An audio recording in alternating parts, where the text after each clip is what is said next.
Thank you, Mr. Chair. I think people in my district and across the country are a little bit on edge economically today. They're worried about access to Social Security, Medicare, Medicaid. They're also worried about rising costs and a potential recession. But Secretary Campbell, I feel that U.S. economic ties with Taiwan are one of the few bright spots in an otherwise economically uncertain world. Wouldn't you agree with that?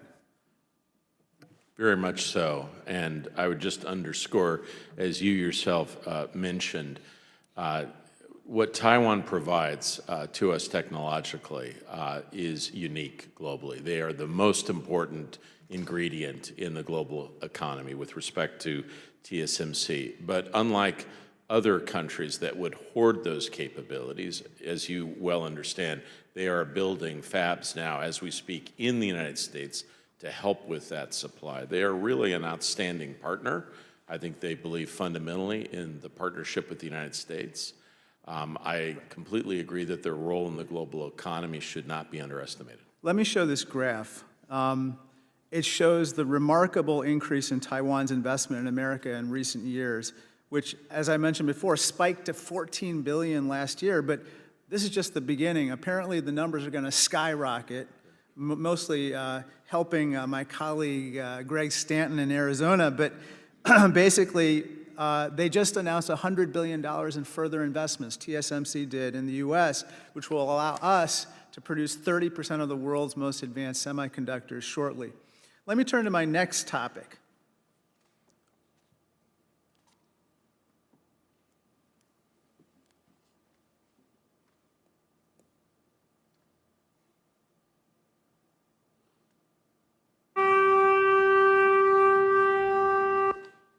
This is a sound of an air raid siren. It goes off 3 times a day in Taiwan when Chinese warplanes fly dangerously close to the island. Imagine Russian planes approaching American airspace. Last year, Russia flew warplanes into Alaska's air defense zone 36 times. In contrast, last year, Chinese warplanes flew into Taiwan's air defense zone more than 3,000 times. This is what it looks like. These red lines around the island are basically the path of Chinese warplanes as they traversed the air defense zone surrounding Taiwan. Admiral Montgomery, by doing this, the CCP is trying to wear down Taiwan's defenders and probe Taiwan for weaknesses, right? Exactly. This is what we would call a maximum pressure campaign. They use these military tools, cyber tools, and other financial and energy tools to put a constant pressure on Taiwan's societal resilience. And then at some later date, they can just dial that up when they see that there's no Western response. Let me turn to my last topic.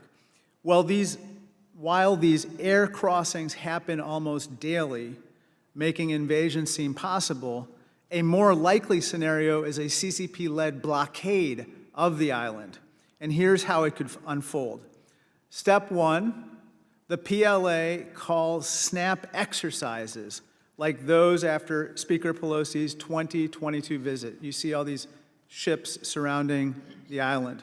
Step 2, instead of leaving, PLA warships stay in place, and then Chinese Coast Guard and militia vessels fill the gaps, creating a de facto blockade, which of course is an act of war. Step 3, the real test comes when imports like corn and soy from Illinois, Michigan, and of course South Dakota try to reach Taiwan, as you see here, but they are stopped by the CCP. In that moment, we are on the brink of war. In the Cuban Missile Crisis, we were famously, quote unquote, eyeball to eyeball with the Soviets, and the Soviets blinked first. But we don't want to get to that point where we need to be eyeball to eyeball with the CCP. So, General Flynn, you'd agree with me that one way Taiwan can deter a blockade is by stockpiling, for instance, corn, soy, natural gas, and so forth, right? Yes, Ranking Member, absolutely. What more, Secretary Campbell, do we need to do to show Xi Jinping that he should never think about trying to blockade Taiwan because it would fail?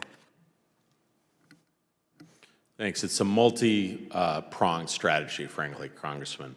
I completely agree with my colleagues about the things that we need to step up both Taiwan and our capabilities.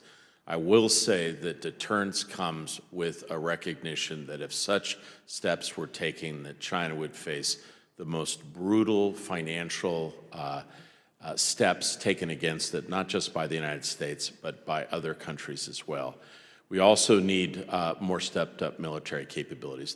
I think the scenario that you paint, Congressman, is the most likely. Our answer to that, frankly, is our submarine force more than anything else. It is our jewel in the crown.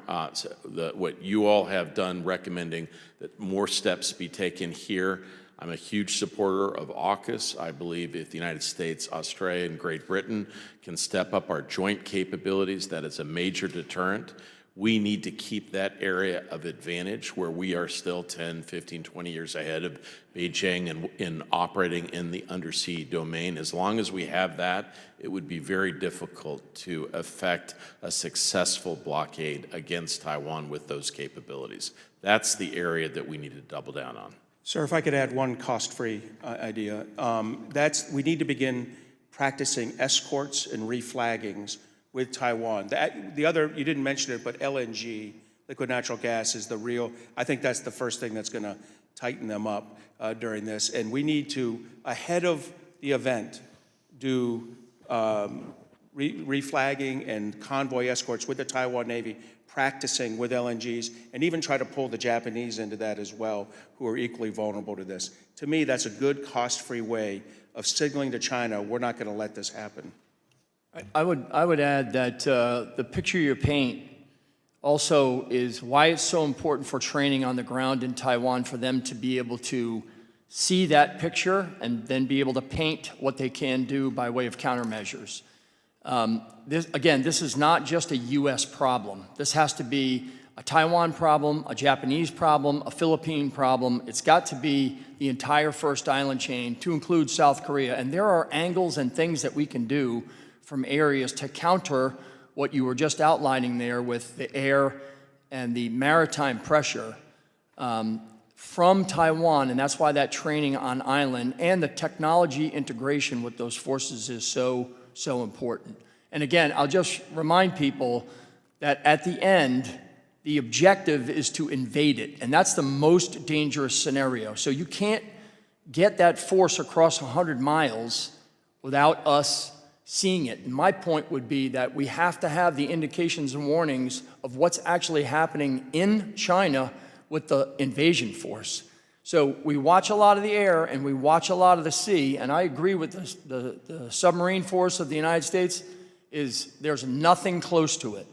However, to be able to extend our indications and warnings, we have to collect on the very thing that they need to actually invade, and that's the forces that are in the Eastern Theater Command. And I'm just saying, if we want to increase our indications and warnings and buy time for diplomacy and political intervention, then we need to be watching the thing that they need to actually invade, because they're not going to invade with the Air Force and they're not going to invade with the Navy. You need a gun on the ground to be able to subjugate those people. And that's the most difficult thing that they can do. And my point is, we need to be watching that and putting the technology against watching that. So we buy more time for the United States and others to say, please, what are we doing here? We don't want another war. Thank you.